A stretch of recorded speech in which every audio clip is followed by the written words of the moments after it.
नहमदुहु व नुसल्ली अला रसूलिहिल करीम अम्मा बाद फ़अऊज़ु बिल्लाहि मिनश शैतानिर रजीम बिस्मिल्लाहिर रहमानिर रहीम इन्नल्लाहा यअमुरु बिल अदलि वल इहसान व इताइ ज़िल क़ुरबा व यनहा अनिल फ़हशाइ वल मुनकर वल बग़य यअज़ुकुम लअल्लकुम तज़क्करून व क़ाल अन्नबी सल्लल्लाहु तआला अलैहि वसल्लम लौ कान बादी नबिय्युन लकान उमर इब्नुल ख़त्ताब सदक़ल्लाहुल अज़ीम व सदक़ रसूलुहुन नबियुल अमीनुल मतीनुल करीम व नहनु अला ज़ालिका लमिनश शाहिदीन वश्शाकिरीन वल्हम्दुलिल्लाहि रब्बिल आलमीन।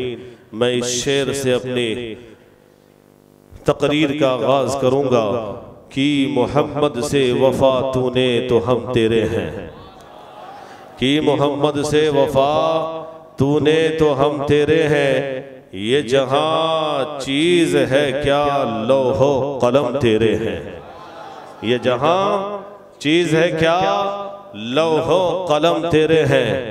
हजरत मोहतरम इसी शेर को अगर देखा जाए तो हर आशिक की इश्क इसके अंदर मौजूद है, हर मुजतहिद का इज्तिहाद इस शेर के अंदर मौजूद है, हर जिहादे फी सबीलिल्लाह में जाने वाले का इश्क इस शेर के अंदर मौजूद है।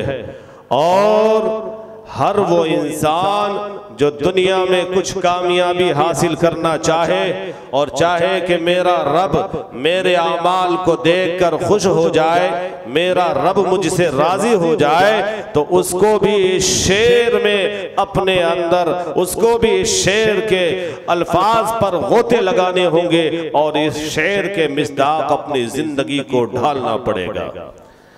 इंशाअल्लाह मैं इसी पर अपनी गुफ्तगू को शुरू करता हूँ। अल्लाह तबारक व तआला कुरान मुक़द्दस में इरशाद फरमाता है इन्नल्लाहा यअमुरुकुम बिल अदलि वल इहसान। अल्लाह तबारक व तआला ऐ लोगों तुम्हें हुक्म देता है, किस चीज का हुक्म देता है? यअमुरुकुम बिल अदल, इंसाफ कायम रखने का। सुभान अल्लाह, आदल कायम रखने का। इन्नल्लाह यअमुरुकुम बिल अदलि वल इहसान, अल्लाह तुम्हें हुक्म देता है आदल इंसाफ कायम रखने का और एहसान का, व इताइ ज़िल क़ुरबा और करीबी रिश्तेदार को देने का, व यअमुरुकुम बिल फ़हशा और अल्लाह तबारक व तआला तुम्हें हुक्म देता है बुरी बातों से बचने का, लग़्व कलाम, फहश कलाम, बुरी बातों से दूरी बनाए रखने का।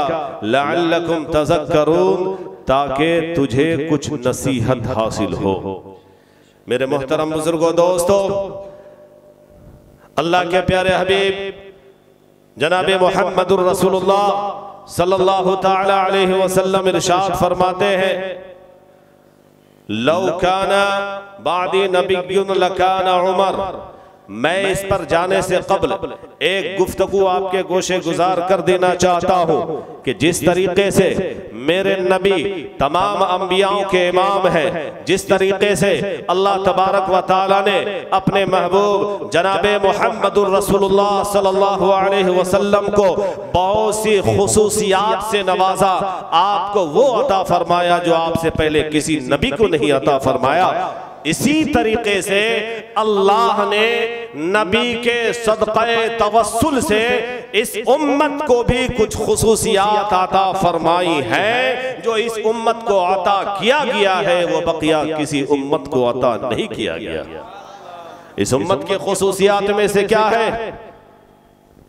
अल्लाह के प्यारे हबीब सल्लल्लाहु अलैहि वसल्लम इरशाद फरमाते हैं इस उम्मत की खुसूसियात में से ये है कि मैंने अल्लाह से सवाल किया, अल्लाह से इल्तिजा की कि ऐ रब मेरे उम्मत को बख्श दे, तो अल्लाह तबारक व तआला ने मेरी दुआओं को कबूल फरमा लिया और कबूल फरमा कर रब ये फरमाता है कि ऐ महबूब, आपकी इल्तिजा को मैंने कबूल कर लिया है और आपके इल्तिजा पर बगैर हिसाबो किताब के आपकी उम्मत से 70,000 अफराद ऐसे होंगे जिनको बगैर हिसाबो किताब के अल्लाह जन्नत अता फरमा देगा। कितने? 70,000 अफराद ऐसे होंगे जिनको बगैर हिसाबो किताब के अल्लाह जन्नत अता फरमा देगा। नबी फरमाते हैं इतने ही सही मुझे तसल्ली नहीं हुई, मैं रब से और ज्यादा मांगने की कोशिश की और ज्यादा रब से इल्तिजा की, तो रब ने फरमाया ऐ महबूब जाओ, तुम्हें अता कर दिया गया है, जो तुम चाहोगे वो तुझे अता कर दिया जाएगा। मुफस्सिरीन फरमाते हैं कि अल्लाह के प्यारे हबीब सल्लल्लाहु अलैहि वसल्लम की इस दुआ को रब ने तो कबूल फरमा लिया कि 70,000 को बगैर हिसाबो किताब के जन्नत में जगह इनायत फरमाएगा, लेकिन ये भी फरमाया कि इनमें से हर 70,000 में से हर एक अफराद को अल्लाह तबारक व तआला ये मौका फराम करेगा कि तुम भी अपने साथ में तुम भी अपने साथ में 70,000 इंसान को जन्नत में बगैर हिसाबो किताब के ले जाओ। ये खुसूसियात है इस उम्मत की, और ऐसी खुसूसियात किसी और बकिया साबिका उम्मतों को अल्लाह तबारक व तआला ने नहीं अता फरमाया। मेरे नबी की खुसूसियत क्या है और मेरे नबी की उम्मती की खुसूसियत क्या है, आप तवज्जो फरमाए। हुजूर फरमाते हैं कि अल्लाह तबारक व तआला ने तमाम अंबियाओं पर जन्नत को हराम करार दिया है जब तक कि मैं जन्नत में ना दाखिल हो जाऊं। सुभान अल्लाह। यानी जन्नत में सबसे पहले दाखिल होने वाली जात का नाम हुजूर अकरम मोहम्मद मुस्तफ़ा सल्लल्लाहु अलैहि वसल्लम की जात है। और फिर आगे नबी इरशाद फरमाते हैं जहां अपना ख्याल रखा वहीं अपने गुनाहगार उम्मतियों का भी ख्याल रखा। क्या फरमाया कि जन्नत हराम है बकिया तमाम उम्मतियों पर जब तक के मेरी उम्मत के लोग जन्नत में दाखिल ना हो जाए। ए मुक़द्दस नौजवानों, अपनी किस्मत पर तुम संवरो, अपनी किस्मत पर नाज करो। ये एजाज, ये खुसूसियत अल्लाह तबारक व तआला ने इस उम्मत के लिए खास अता फरमाया है। मेरे मोहतरम बुजुर्गों दोस्तों, ऐसे बेशुमार खुसूसियात इस उम्मत की है जो नबी रहमत आकाए दो जहां मोहम्मद मुस्तफ़ा सल्लल्लाहु अलैहि वसल्लम की निस्बत रखते हुए हमें अता की गई है। बहरहाल अल्लाह के प्यारे हबीब सल्लल्लाहु अलैहि वसल्लम इरशाद फरमाते हैं कि अगर मेरे बाद कोई नबी होता तो हजरत उमर होते। क्या फरमाया? मेरे बाद आज मेरे तकरीर का उन्वान यह है उमर बिन खत्ताब खलीफा सानी हजरत उमर बिन खत्ताब रज़ियल्लाहु ताला। वो उमर जिसके बारे में हुजूर फरमाते हैं कि उमर अगर रास्ता से गुजरना चाहे तो जिस गली में जिस रास्ते से गुजरे शैतान उमर को देखकर अपना रास्ता बदल लेता है। शैतान उमर को देखकर रास्ता बदल लेता है। वो उमर की जात है जिनकी उमर से इस्लाम की उमर को बुलंदी अता की गई है। वो जात हजरत उमर रज़ियल्लाहु ताला अन्हु की जात है। मेरे मोहतरम बुजुर्गों दोस्तों, जब आकाए कैनैन सल्लल्लाहु अलैहि वसल्लम की दामने रहमत से जब उमर फारूक रज़ियल्लाहु ताला अन्हु वाबस्ता होते हैं, ये 40वें अफराद हैं। उन 40 ऐसे अफराद हैं जो हुजूर के हाथ पर बैयत करके इस्लाम को कबूल कर चुके हैं। इब्तिदाई इस्लाम का दौरा है। लोग मुसलमानों पर जुल्म व तशद्दुद कर रहे हैं। लोग मुसलमानों को सहाबा किराम को मार रहे हैं। अभी इस्लाम को छुपाया जा रहा है। हुजूर का यह हुक्म भी है, ऐ लोगों अभी इस्लाम को जाहिर ना करो। लेकिन जब तक उमर इस्लाम को कबूल नहीं किए, इस्लाम छुपकर बढ़ता रहा। 40वां मुसलमान हजरत फारूक आज़म रज़ियल्लाहु ताला अन्हु है। इस्लाम को कबूल किया, हुजूर अलैहिस्सलातु वस्सलाम के हाथ पर बैअत की और हुजूर से फरमाते हैं, ए अल्लाह के रसूल, क्या हम हक पर नहीं है? क्या हमारी ये छोटी सी जमात हक पर नहीं है? अल्लाह के प्यारे हबीब फरमा फरमाते हैं यकीनन ऐ उमर तुम हक पर हो और ये सारे मुसलमान हक पर हैं जिन्होंने मेरे हाथ पर बैत की है। तो हुजूर तो हजरत उमर फारूक फरमाते हैं ए अल्लाह के प्यारे हबीब सल्लल्लाहु अलैहि वसल्लम, जब हम हक पर हैं तो हम मुंह छुपाकर इबादत क्यों करें? हम ऐलान इस्लाम का बोलबाला क्यों नहीं करें? हम आज के बाद से अलल ऐलान इस्लाम जिंदाबाद का नारा लगाएंगे।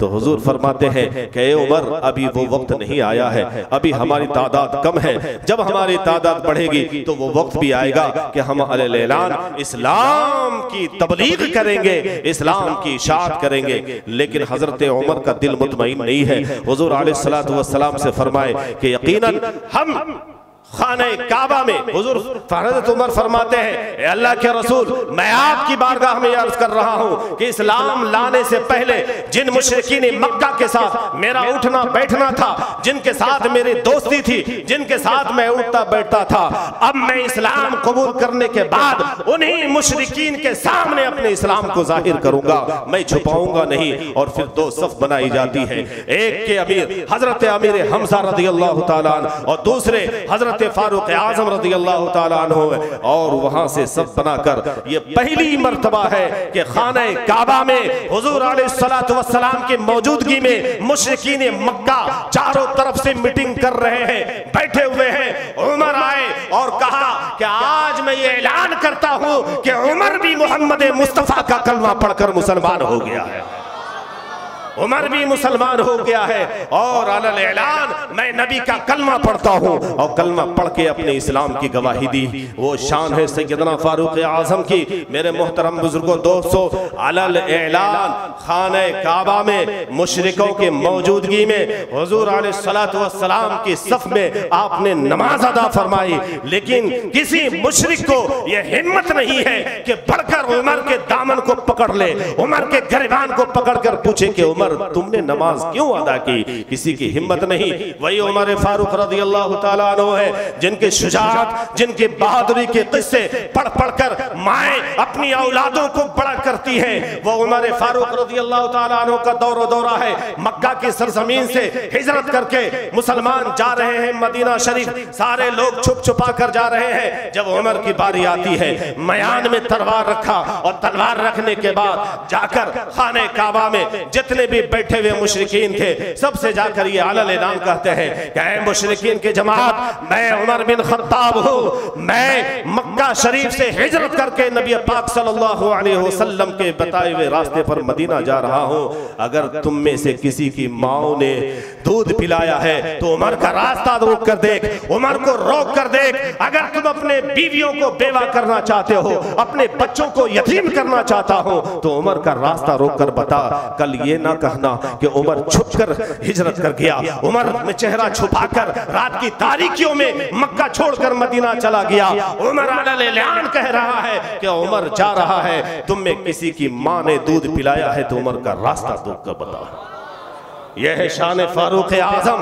मेरे मोहतरम बुजुर्गों दोस्तों, एक तरफ तो शान फारूक आजम के जाहो जलाल को मक्का वालों ने देखा, एक तरफ रोबो दबदबा को देखा, लेकिन वही जब सैयदना सिद्दीक़ अकबर रज़ियल्लाहु ताला अन्हु का आखिरी दौर है, आखिरी दौर में जब आप बिस्तर अलालत पर हैं तो आपने हजरत फारूक आजम का हाथ पकड़कर नामजद खलीफा मुकर्रर फरमाया और कहा कि मेरे बाद जानशी इस्लाम का खलीफा हजरत सैयदना फारूक आजम रज़ियल्लाहु ताला अन्हु की जात होंगे।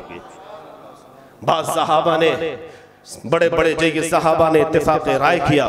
कुछ ने कहा कि मैं तो इत्तेफाक रखता हूं लेकिन इनकार नहीं, लेकिन उमर के जाहो जलाल के सामने, उमर के रोबो दबदबे के सामने, इनके सख्त दिली के सामने मुझे खौफ है कि कहीं ये उम्मत बिखर न जाए, इसलिए उमर इस काबिल नहीं। सैयदना फारूक आजम रज़ियल्लाहु ताला अन्हु के बारे में सब जानते थे कि बहुत सख्त दिल है और एक दो खूबियों का मालिक फारूक आजम नाम नहीं बल्कि हजारों लाखों खूबियों का नाम है सैयदना फारूक आजम रज़ी अल्लाह ताला।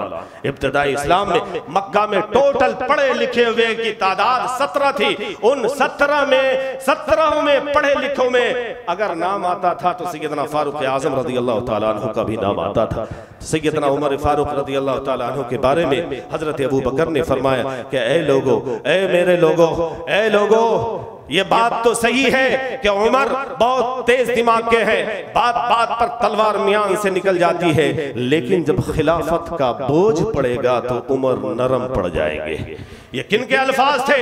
खलीफा अव्वल जानशीन मुस्तफा हुजूर सैयदना अबू बकर सिद्दीक रज़ियल्लाहु ताला अन्हु के अल्फाज थे। और एक वक्त वो भी लोगों ने देखा कि वही सैयदना हजरत उमर फारूक रज़ियल्लाहु ताला अन्हु पर जब खिलाफत का बोझ डाला जाता है तो आप इतने नरम दिल होते हैं, इतने नरम दिल होते हैं, जो बार बार पर तलवार निकाल कर गर्दन उड़ाने वाले फारूक आजम का यह आलम है कि यमन से कुछ चादरें आती है, आपने महफिल में बैठने वालों को एक एक चादर तकसीम करवा दी। दूसरे दिन क्या देखते हैं कि उन्हीं चादर का कुर्ता बनाकर आप मिंबर पर खुतबा देने के लिए जा रहे हैं। एक शख्स मजमा में से खड़ा होता है और मिंबर पर चढ़ने से रोक देता है और कहता है कि फारूक आजम, आप खुतबा बाद में देंगे, पहले हिसाब दीजिए।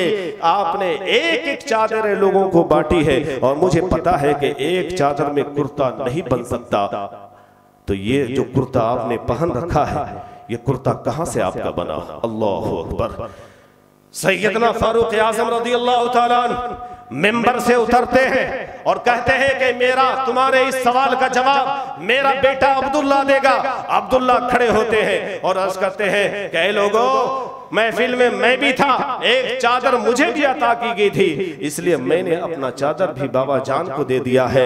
मेरा और बाबा जान का चादर, इन दोनों को मिलाकर आपने कुर्ता बना लिया है। मेरे मोहतरम बुजुर्गों, दोस्तों, यह है सब्र व ज़ब्त का आलम सैयदना सिद्दीक़ अकबर रज़ियल्लाहु ताला अन्हु का। और फिर आप खुतबा देते हैं, एक तरफ वो रोबो दबदबा के कैसर व किसरा के पांव थर्रा उड़े हैं, कैसर व किसरा के पांव, और उसके जितने भी मुलाजिमीन हैं वो उमर के नाम से कांपते हैं, शैतान को सो दूर भागता है। और नरमी का आलम यह है कि मजमा में बैठा हुआ एक आम इंसान भी कहता है कि उमर पहले हिसाब दो, कहीं ऐसा ना हो कि तुमने खयानत की है। एक तरफ खयानत का शक किया जा रहा है और फारूक आजम रज़ियल्लाहु ताला अन्हु उसके कल्ब को मुतमईन फरमा रहे हैं कि फारूक आजम ने खयानत नहीं की, बल्कि फारूक आजम तो वो है जिन्होंने लोगों के दिलों में अब मोहब्बत का पैगाम भेजा है। मेरे मोहतरम बुजुर्गों, दोस्तों, बड़े लंबी चौड़ी फहरिस्त है, बड़े कारनामे हैं सैयदना फारूक आजम के। इस मुख्तसर से वक्त में मैं क्या क्या बयान करूं, मेरा वक्त मुकम्मल हो चुका है। एक आखिरी जुमला अदल व इंसाफ के ताल्लुक से, जो कि मैंने आयत जो पढ़ी थी उसी आयत के ताल्लुक से मैं एक इंसाफ का तकाजा है कि मैं एक वाकया सैयदना फारूक आजम रज़ियल्लाहु ताला अन्हु का अदल व इंसाफ के ताल्लुक से पेश करूं। मेरे मोहतरम बुजुर्गों, दोस्तों, सैयदना फारूक आजम रज़ियल्लाहु ताला अन्हु है वो फारूक आजम जिनके बेटे अब्दुर्रहमान फातिह मिस्र हजरत अमर बिन आस रज़ियल्लाहु ताला हजरत अमर बिन आस रज़ियल्लाहु ताला अन्हु के पुलिस महकमे में है, आपकी फौज में है। रात को आपने खजूर भिगाई, नबीज बनाने के लिए पानी कम था, थोड़ा नशा कर गया और सुबह में जब उठे तो कुछ ओल पोल जबान से निकल गई। आप हजरत अमर बिन आस रज़ियल्लाहु ताला जो उस वक्त अमीर थे, गवर्नर थे मिस्र के, वहां पहुंचते हैं और पहुंचने के बाद कहते हैं कि मुझसे गलती हो गई है, मैंने लोगों का दिल गुथाया, मैंने खयानत की है, मेरे जबान से कुछ उल्टी सीधी बातें निकल गई, इसलिए इस्लामी हद शरा के तहत मुझ पर हद जो वाजिब होता है वो अदा किया जाए। हजरत अमर बिन आस जो उस वक्त वक्त गवर्नर थे, आपको झड़क कर कहा कि जाओ और अपने घर में जाओ, अपने बैठो। लेकिन हजरत उमर फारूक रज़ी अल्लाह तआला अन्हु के साहबजादे फरमाते हैं कि अगर आपने मुझे इंसाफ नहीं दिया और मुझे सजा नहीं दी तो मैं आपकी ये शिकायत जाकर अमीरुल मोमिनीन से मदीना में करूंगा। मेरे मोहतरम बुजुर्गों दोस्तों, क्या था, सैयदना अमर बिन आस रज़ी अल्लाह तआला अन्हु ने रूम में कमरे में बुलाकर हजरत फारूक आज़म रज़ी अल्लाह तआला अन्हु का हजरत फारूक आज़म रज़ी अल्लाह तआला अन्हु के साहबजादे का सर मुंडा और 60 कोड़े मारे और 60 कोड़े मारने के बाद उसकी हद मुतय्यर कर दी। कुछ दिनों के बाद हजरत उमर फारूक रज़ी अल्लाह तआला अन्हु का खत आता है अमर बिन आस पर और आप फरमाते हैं कि ऐ अमर बिन आस, तुम्हारी बदादी और जुर्रत पर मुझे हैरत हो रही है और तुझे ये पता होना चाहिए कि तुम ये काम उमर फारूक रज़ी अल्लाह तआला अन्हु के मर्जी से नहीं करे। क्या तुमने ऐसे ही सजा हर मुसलमान के लिए मुकर्रर किया है जो मेरे बेटे को सजा दी है? यानी बंद कमरे में सजा क्यों दी? सजा देना था तो आम लोगों के सामने सजा देते। तुमने ये सोचा कि फारूक आजम का बेटा है, तुमने ये सोचा कि अमीरुल मोमिनीन की औलाद है, इसलिए बंद कमरे में इसे सजा दी जाए तो अमीरुल मोमिनीन खुश हो जाएंगे। जबकि तुझे पता है कि हक वसूल करने में, इंसाफ का तकाजा पूरा करने में मुझे किसी के सामने कोई तरद्दुद हासिल नहीं होता। मेरे मोहतरम बुजुर्गों दोस्तों, और खत लिखा कि फौरन उसको यहाँ पर भेज दिया जाए। मदीना आते हैं, मदीना में आने के बाद आप बीमार पड़ जाते हैं। लोगों ने सिफारिश की कि ऐसी हालत में इसको सजा नहीं दी जाए, लेकिन बावजूद इसके लोगों ने सिफारिश की, आपने कबूल नहीं की। सैयदना फारूक आज़म रज़ी अल्लाह तआला अन्हु ने अपने हाथों से अपने बेटे को 60 कोड़े लगाए। बीमारी के आलम में यह है हक और इंसाफ सैयदना फारूक आज़म रज़ी अल्लाह तआला अन्हु का। अगर आज भी दुनिया में हुक्मरान जितने भी बने फिरते हैं, अगर अदल और इंसाफ से काम लेना शुरू कर दे तो हमारा दुन भी, हमारा मुल्क भी अमन व अमान का गहवारा बन जाएगा। अल्लाह तबारक व तआला हमें और आपको कहने सुनने से ज्यादा अमल करने की तौफीक अता फरमाए। व आखिरु दावाना अनिल हम्दुलिल्लाह।